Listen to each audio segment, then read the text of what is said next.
안녕하십니까. 경영지도사 경영학 자격증 시험 합격을 위한 팁을 알려드리겠습니다.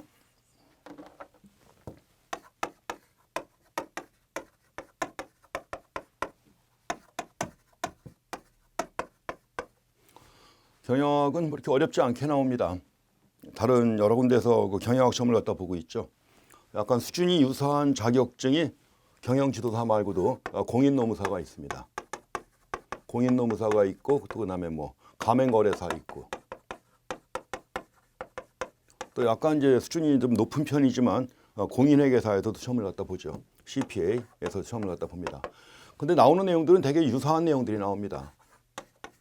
유사한 내용들 출제가 돼가지고 그 시험에 자주 나오는 내용들, 이런 내용들 중심으로 공부하시면 됩니다.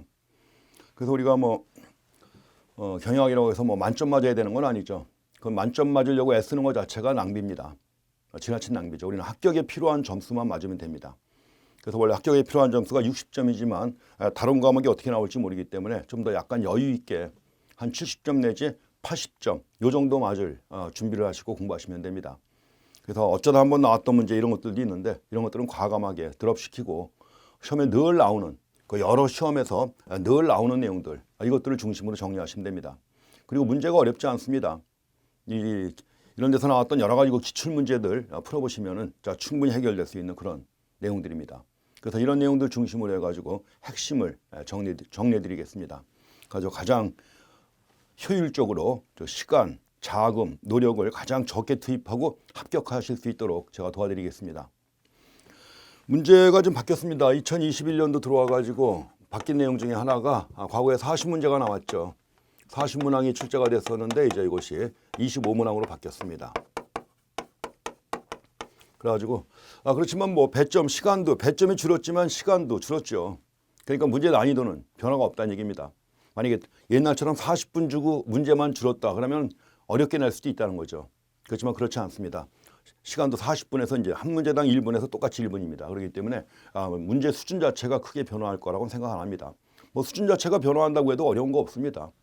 그동안 국내에서 경영학 시험 문제 갖고 제일 어렵다고 했던 것이 CPA라든가 아니면 또 기타 이제 공기업들 중에 일부가 좀 약간 어렵게 냈었는데 그것도 별거 아닙니다.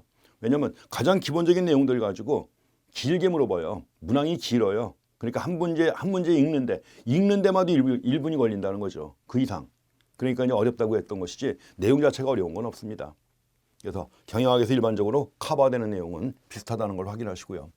그리고 경영지도사가 이제 좀 자격증이 좀 더 강화되고 체계화되는 추세에 있습니다. 그리고 앞으로 이제 자격증을 취득하면 예전보다는 더 많은 기회를 얻을 수 있을 겁니다. 법이 만들어집니다. 법이 만들어져 가지고 경영지도사 및 기술지도사에 관한 법률이 생겼어요. 그러니까 이것이 처음 만들어져 가지고 2021년 4월 8일 날 시행 예정입니다. 법 시행 예정. 그래서 그만큼 이제 법이 만들어져 가지고 시행되니까 이 자격증의 가치가 높아지는 것이고 자격증 가치가 높아지게 되면 당연히 더 많은 기회가 오는 것이죠. 가지고 중소벤처기업부 장관 소관으로 해가지고 만들어진 법인데 이 법이 2020년에 제정이 돼가지고 시행은 2021년 시행 예정으로 있습니다. 그래서 이런 내용들 가지고 아무래도 다 좋은 소식들이죠. 또 협회에서도 열심히 또 노력을 하고 있고 그래가지고 좋은 기회가 많이 생길 거라고 생각합니다. 경영학 내용이 다 비슷합니다. 원래 경영학에 대해서는 이제 되게 제일 먼저 나오는 게 경영학의 역사가 나옵니다. 내용 보시게 되면 제일 먼저 나오는 게 경영학의 역사. 원래 대학에서 쓰는 경영학 교과서도 마찬가지입니다. 제일 먼저 경영학이 무엇이냐, 뭘 연구하시는 것이냐 이런 내용 나온 다음에 그 다음에 곧바로 경영학의 역사가 나옵니다. 학문의 역사예요.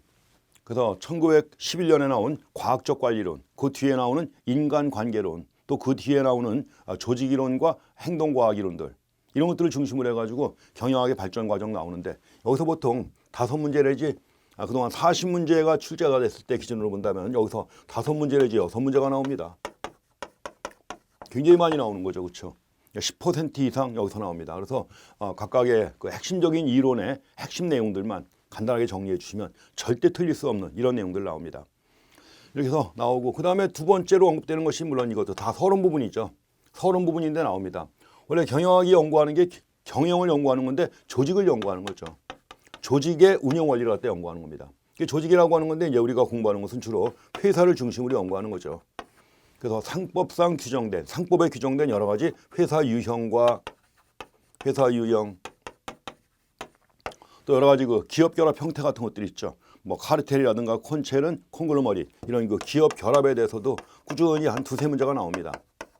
여기서도 회사 유형과 기업 결합, 특히 뭐 주식회사의 특징이라든가 이런 것들 여기서도 한 두세 문제가 출제가 됩니다.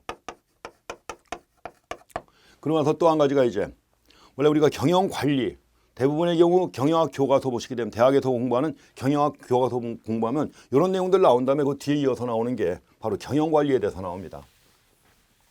우리가 경영과정이라고 하는데 경영관리, 비즈니스 프로세스입니다. 그래서 경영관리라고도 하고 경영과정이라고도 하는데 여기에 네 가지가 있죠.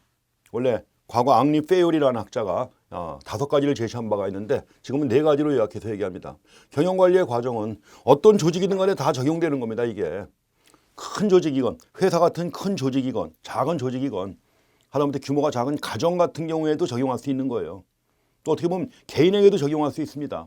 범위를 좁혀가지고 개인이 자기가 인생을 설계할 때 물론 체계적으로 인생을 설계해서 살아가는 사람은 뭐 많지 않습니다만 앞으로 남은 인생이라도 그렇게 설계해서 살아갈 수 있는 거죠. 이제 누구한테나 다 적용될 수 있는 그런 원리입니다. 경영이라는 게 큰 조직, 작은 조직 하다못해 뭐 김우중 씨가 했던 얘기가 있죠. 옛날에 대우그룹의 세계 경영 이런 얘기들, 세계 경영, 국가 경영 다 적용되는 거죠. 그래서 그만큼 이제 일반적인 내용들 나오는데 자, 여기서 제일 먼저 나오는 게 계획이 나오죠. 플래닝. 그 다음에 두 번째로 조직화가 나옵니다. 오거나이징. 그 다음에는 구성원들을 갖다가 자 계획이라고 하는 건 조직의 목표를 설정하고 목표를 세운 다음에 전략을 수립하는 거죠. 목표를 정하고 전략을 수립할 때 어떻게 할 것이냐. 여기서도 시험 문제가 무지하게 많이 나옵니다.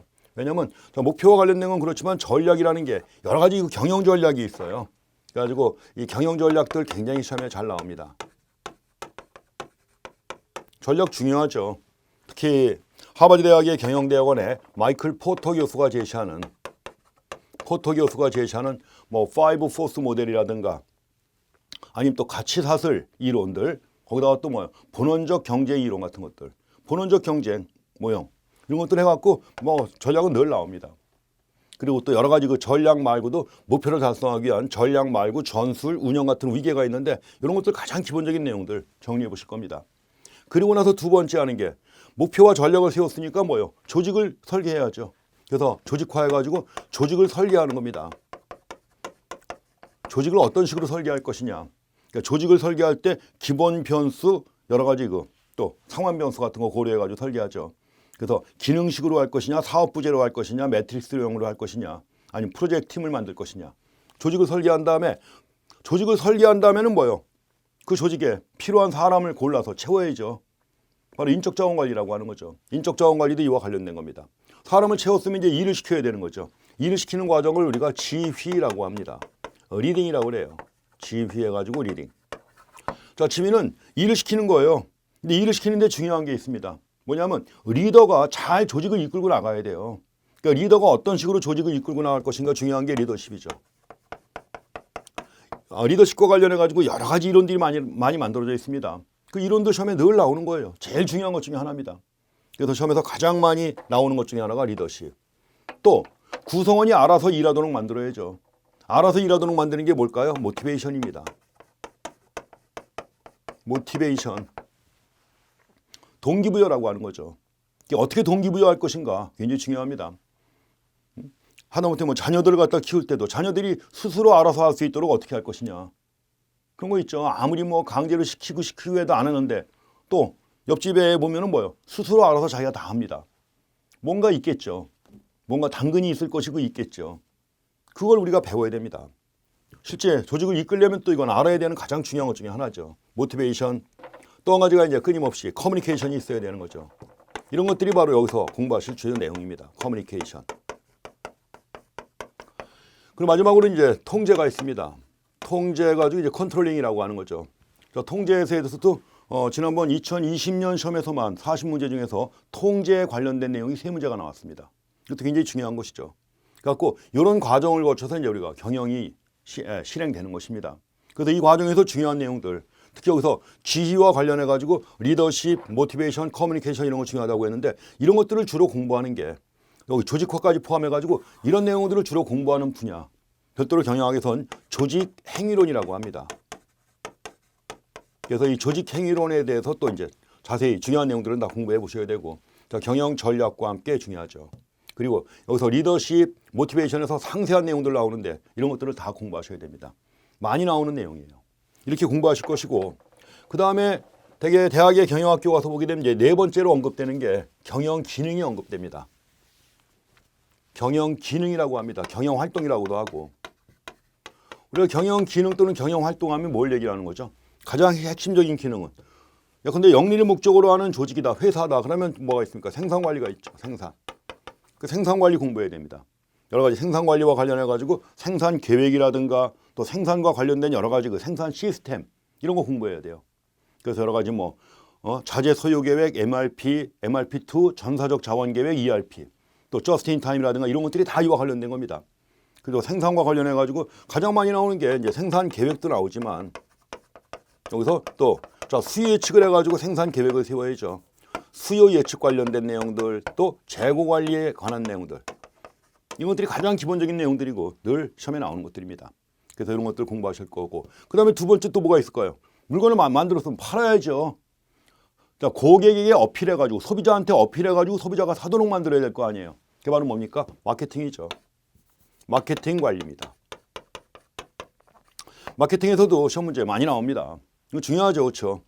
보통 어떤 시험 같은 경우에는 마케팅에 초점을 맞춰가지고 마케팅에서만 만약에 40문제가 나온다고 하면 15% 내지 20%가 여기서 나와요. 그만큼 마케팅도 중요합니다. 그래서 특히 마케팅과 관련해서 마케팅에 4P가 있는데 4P 중에서 특히 프라이스, 가격 관리라든가 가격 관리, 그 다음에 플레이스, 유통, 그 다음에 프로모션 해가지고 촉진 이런 내용들이 여기서 굉장히 많이 나옵니다. 이것도 공부하셔야 되고 그 다음에 생산 마케팅이 있고 또 이제 경영 기능이라고 할 때 뭐가 있죠? 인적 자원 관리가 있죠. 인적 자원 관리라고 할 때는 리딩에도 일부 포함되지만 그러나 인적 자원 관리라고 할 때는 5가지가 있습니다. 인적 자원을 갖다가 확보한 다음에 인적 자원을 확보한 다음에 개발해야죠. 활용하고 보상을 해야죠. 유지해야죠. 5가지와 관련된 내용입니다. 그래서 여기엔 노사관계 관리라든가 인간관계 관리뿐만 아니라 보상과 관련해 가지고 임금 관리, 그 임금 수준, 임금 체계, 임금 형태, 직무급, 직능급 이런 거 연금급 나오잖아요. 이거 다 꾸준히 나옵니다.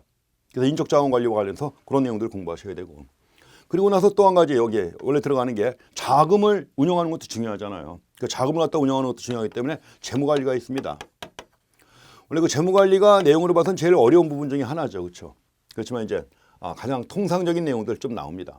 여러 가지 투자의 경제성 분석이라든가 투자의 경제성 분석 같은 거 이거 중심으로 해서 나옵니다.